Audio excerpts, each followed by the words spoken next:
আসসালামু আলাইকুম। আশা করি সবাই ভালো আছেন। সবাইকে স্বাগত আমার ব্লগ ভিডিওতে। ইরান যে গেম খেলেছে সেই গেমে সরাসরি আঘাত বা আক্রান্ত যেটাই বলি না কেন আমেরিকা এবং ইসরায়েল হয়েছে। সেটা কিভাবে আজকের এই ভিডিওতে বলছি।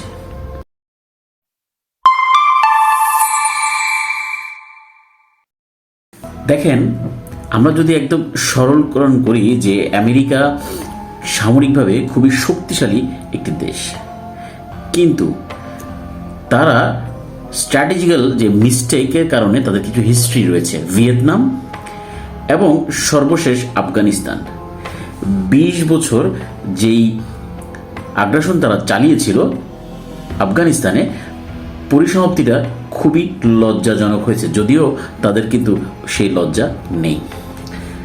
ভিয়েতনামেও বলা যায় যে একই ধরনের ঘটনা ঘটেছে।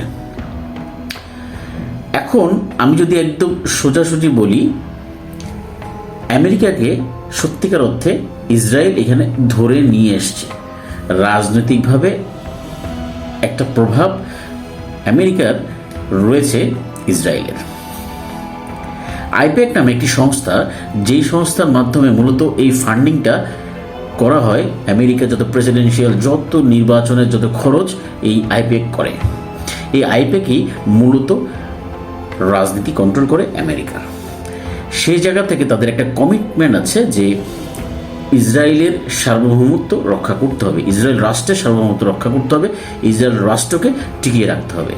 সেই স্বার্থে নেতানিয়াহু তাদেরকে যুদ্ধে নিয়ে এসছে এবং ইসরায়েলের উদ্দেশ্যই ছিল যে যে কোনো মূল্যে আমেরিকাকে এখানে নিয়ে এসে যুদ্ধ বাঁধিয়ে একটা অস্বস্তিকর পরিবেশ বা নিজেদের আধিপত্য চিন্তা করেছে, যেটাকে তারা গ্রেটার ইসরায়েল করার যে চিন্তা, সেখান থেকে কিন্তু এই ধরনের স্টেপ নিয়েছে, আমেরিকাকে জোর করে এখানে নিয়ে এসছে। আমেরিকার উচ্চ পর্যায়ে যেই উচ্চকক্ষ যেটা রয়েছে, সেটা আইন প্রণেতা রয়েছে, তাদের মধ্যে তাদের রিপাবলিকান এবং ডেমোক্রেট কেউই কিন্তু এই যুদ্ধের পক্ষে নয়, এবং সেটা বারবার প্রমাণিত করেছে তাদের বিভিন্ন সিনেটরের বিভিন্ন বক্তব্যের মাধ্যমে। ইভেন রিপাবলিকান মানে তার নিজের দলের যে আইন প্রণেতা রয়েছে, সেও কিন্তু সরাসরি বিপক্ষে চলে গেছে কিছু ছাড়া। এখন বিষয়টা হচ্ছে যে আমেরিকা কেন এই জায়গায় আসলো? কারণ আমেরিকার সত্যিকার অর্থে কি কোনো প্ল্যান ছিল?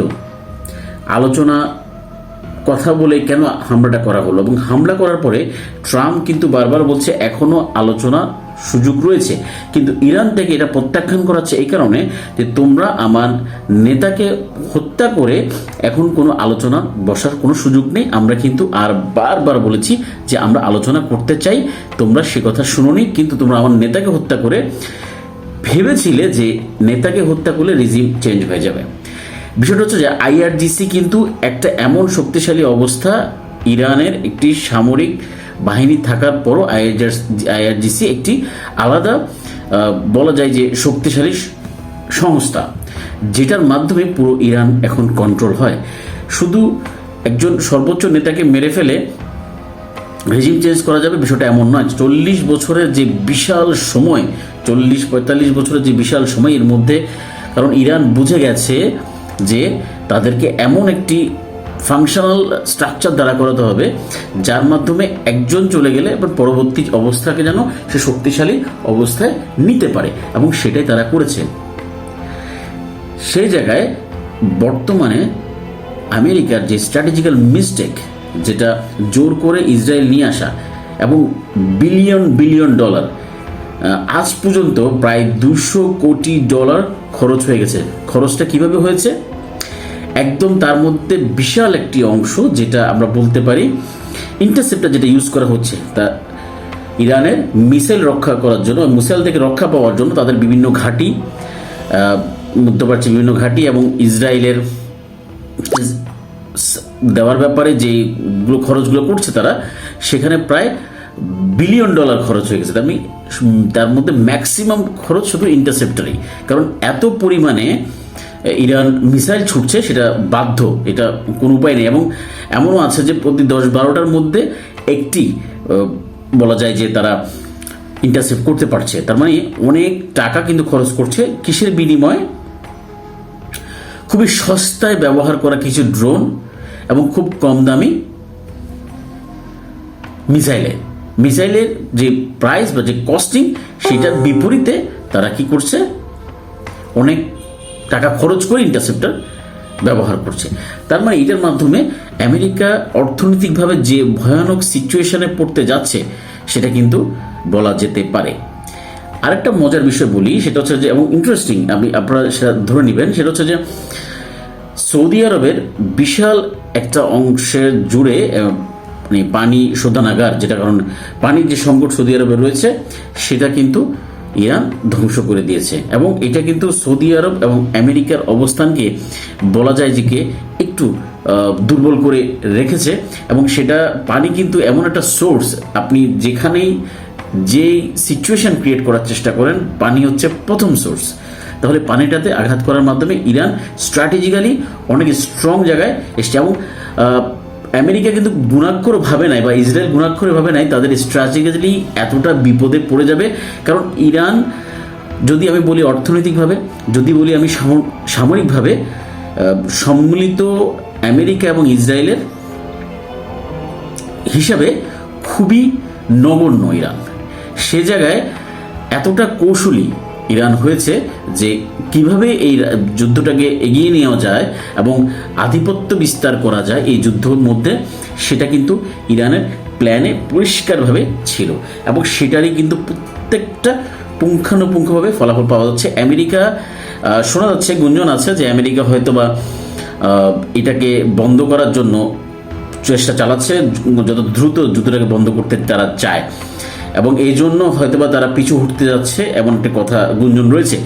আবার অনেকের গুঞ্জন এমন রয়েছে যে আমেরিকা বিশাল একটি প্ল্যান, যেটা ইসরায়েল চেয়েছে, ইসরায়েলের গ্রেটার ইসরায়েল করার যে পরিকল্পনা, সেই পরিকল্পনা অনুযায়ী তারা আরও কিছু ছক করছে যাতে করে ইরানকে বিপদে ফেলা যায়। কিন্তু তাদের কথাগুলোর মধ্যে একটি অসামঞ্জস্যতা পাওয়া যাচ্ছে, কারণ আমেরিকা থেকে বা বুশ থেকে, দুঃখিত, ডোনাল্ড ট্রাম্প থেকে কিন্তু এই কথাটা বলা হচ্ছিল যে আমরা স্থলে হামলা করব, কিন্তু স্থলে হামলা করার ক্ষেত্রে আবার খুব কম সময়ের মধ্যে দ্রুত কিন্তু এই জিনিসটাকে প্রত্যাখ্যান করেছে, বা এটাকে প্রত্যাহার করেছে যে না, এই ধরনের কোনো হামলা তারা করবে না। আবার আলোচনার কথাও বলছে। তার মানে তারা এই জিনিসগুলোকে খুব সহজীকরণ করার চেষ্টা করছে, আবার এটাকে ডিফিকাল্টিস নেওয়ার চেষ্টা করছে। তাদের মধ্যে সংশয় রয়েছে। এবং ডোনাল্ড ট্রাম্পের একটা চেহারা দেখা গিয়েছে যে সে খুব নার্ভাস। হোয়াইট হাউসে একটা অনুষ্ঠানে সে খুব নার্ভাস হয়ে আছে, এবং কারণ তার দেশের জনগণ প্লাস তাদের আইন প্রণেতা, সিনেটররা যারা রয়েছে, সবার কিন্তু একটা এন্টি পজিশনে সে রয়েছে।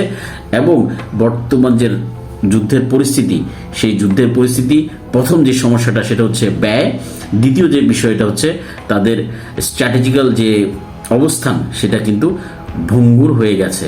এবং আমেরিকার অবস্থা খুব খারাপের দিকে যেতে যাচ্ছে এমন একটা পরিস্থিতি। এবং সেটা কি কোনো একটা বিরাট পরিকল্পনার পিছনে কাজ করছে, সেটা হয়তো সময় বলে দিবে। কিন্তু বর্তমান যে পরিস্থিতি, ইরান একদম সূক্ষ্মভাবে এই রাজনীতি করছে, এই পলিটিক্যাল গেম যেটা করছে বা সমরনীতি, সেটাকে কিন্তু আমি মনে করি যথেষ্ট দক্ষতার সাথে করছে। কারণ ইরান যে ক্ষতবিক্ষত হয়েছে আয়াতুল্লাহ খামেনির এই হত্যাকাণ্ডের মাধ্যমে, সেটা তারা আর মেনে নিবে না। এবং তাদের যে সমর্থন রয়েছে সেটা কিন্তু বিশেষ করে চায়না, রাশিয়া এবং উত্তর কোরিয়া। কারণ উত্তর কোরিয়ার কিম জং উন একটা পরিষ্কার কথা বলেছে যে দরকারে এই যে মিসাইল দিয়ে ইরানকে সহযোগিতা করবে ইসরায়েলকে ধ্বংস করে দেওয়ার জন্য, এবং একটা মিসাইলই যথেষ্ট ইসরায়েলকে ধ্বংস করার জন্য। পরিশেষে আমি একটা কথা বলে শেষ করতে চাই যে চায়না, রাশিয়া বা উত্তর কোরিয়া সাপোর্ট দিচ্ছে, এটা আসলে মৌখিকভাবে হবে। এটা আসলে কতটুকু প্র্যাকটিক্যালি যুদ্ধে জড়াবে তারা, সেটা হচ্ছে বলার বা বোঝার বিষয়। এখন আমরা ধরে নিতে পারি চায়না বা রাশিয়া মৌখিকভাবে সাপোর্ট দিবে বা অস্ত্র দিয়ে সাপোর্ট দিবে, তারা অস্ত্র কিছু কিনবে এবং তারা অস্ত্র বিক্রি করবে, বিষয়টা এমন হবে। পরিশেষে এভাবেই কিন্তু রাজনীতির খেলা পরিবর্তন হয়। ইরানকে কিন্তু একাই লড়তে হবে, এবং ইরান কাদের সাথে লড়ছে? আশেপাশে অনেকগুলো দেশ, রয়েছে, এবং সেই জায়গা থেকে একদম পরিষ্কারভাবে বলা যায় যে ইরানকে এই খেলায় একাই লড়তে হবে, কারণ ইরান যথেষ্ট কৌশলী এবং কৌশলী ভূমিকা উত্তীর্ণ হয়েছে। আর ইরানকে যদি বলি যে আমি হিস্ট্রি যদি ধরি, ইরানকে পিছনে যদি আমি হিস্ট্রি ধরি, তারা কখনো মাথা নত করেনি এবং তাদেরকে কেউ শাসনও করতে পারেনি। তো সেই জায়গায় যদি শাসন করার চেষ্টা করে আমেরিকা বা আরও ভিতরে যায়, আমেরিকা কিন্তু আরও বেশি বিপদে পড়বে, কারণ এই ইরানের যে ভৌগোলিক অবস্থা রয়েছে সেটা খুবই মারাত্মক। এবং ইরানের IRGC যেই সংস্থা, তারা কিন্তু এটা যথেষ্ট পূর্ব প্ল্যানে রয়েছে যে আমেরিকা কোনোভাবে যদি তাদের দেশে ঢুকে, সেটা কিন্তু তারা কীভাবে ট্যাকেল দিবে। এবং তাদের অনেকগুলো নাকি মাটির নিচে তাদের সুড়ঙ্গ করা হয়েছে, এবং সেগুলো দ্বারা কি ভয়ানক সিচুয়েশনে আমেরিকা করতে পারে সেটা কিন্তু আমেরিকা, ভিয়েতনামও সেম সিচুয়েশনে পড়েছে, সেটা কিন্তু তারা জানে। কিন্তু এই ভয় হলো ঢুকবে না, কিন্তু ইরানকে যথেষ্ট এককভাবেই এগোতে হবে, এটা পরিষ্কার। কারণ সবাই মুখে বললো, কতটুকু কাজে আসবে সেটা হচ্ছে বোঝার এবং বলার বিষয়। ভালো থাকবেন, সুস্থ থাকবেন। আসসালামু আলাইকুম।